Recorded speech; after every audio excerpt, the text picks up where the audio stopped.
Իմ կարծիքով տարբեր քաղաքական համակարգերի In my opinion, existing all the political systems, each have major differences, and I do not agree with the opinion often voiced even by European specialists that it is not important which system you choose, parliamentary, semi-parliamentary or presidential. All the same, all the mentioned systems given above allow to create a democratic state. Not mentioning particular exceptions, it is only the parliamentary system which provides segregation of powers. Saying segregation of power, I mean the segregation of judicial system from the executive power, which is the basis of a legitimate state. And the question is if the current constitutional amendments in Armenia are really a transition to parliamentary system.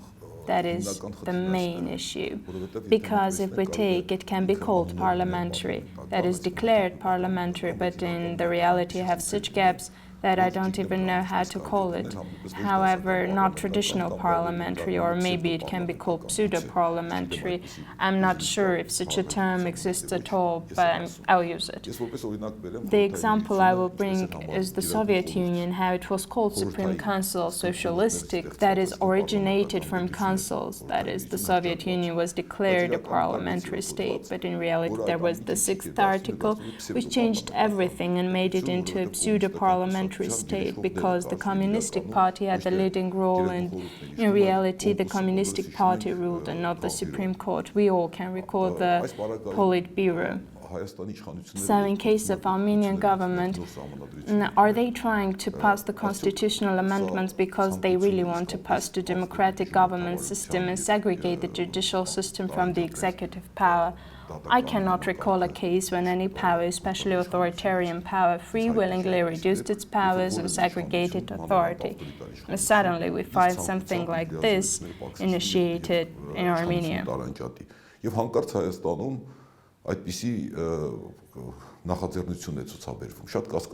It is very suspicious, and when we take a closer look at the constitutional draft and go into details, we understand that this draft also is going to turn our state into a pseudo-parliamentary system, and it is painful to know that it will discredit the parliamentary system. Which are the issues? The core of the constitutional draft, in my opinion, is the 89th article, which intends in creating a stable majority by all means. That stable majority will appear in the second stage, if not in the first. In the first place, my voting rights are being violated here. Why? Because, let's presume I have given my vote to a party A, which has gained 20% in the result of the second round, when the parties in the first and the second places gather more votes. My vote, which could have been quite influential in case of the 20%, goes down and can go down till 5%. Well, let's put this also aside. Eventually, when stable majority is created, I'm being persuaded that it will be 53%, but I believe it can also turn to 60%, as today the Republican Party had 60%. This is the most important issue, which in fact is going to become an issue of monopoly. There is no other parliamentary state where such second cycles exist, they say. It is also planned in Italy, planned but not executed yet. And I bring the example that instability is a very dangerous issue, but a country like Italy has changed so many governments. Why is it falling behind, and what keeps it from being a good country? There is no answer to this question. And the other very important question is independence of our judicial system guaranteed by the Constitution?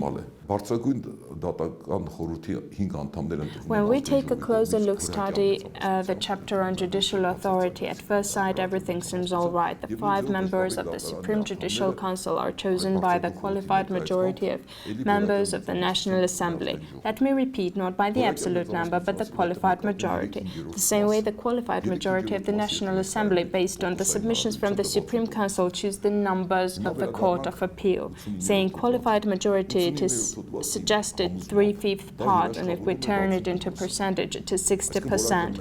Let's turn back to the 89th article. According to Article 89, it guarantees the 60%. That is the qualified majority, and the stable majority in this case become the same. So it turns out the same party which has the qualified majority in case of Armenia, the Republican Party, also forms the judicial authority. That is, the judicial system is once again dependent, as this time on the party, as in the Soviet Union, and the choice of the Court of the Appeals by the National Assembly with qualified majority makes it de jure the system which functioned in the Soviet Union. This is the appointment and dictate of Court of Appeal over the less-ranked district judges. In the end, we will have a pseudo-parliamentary republic.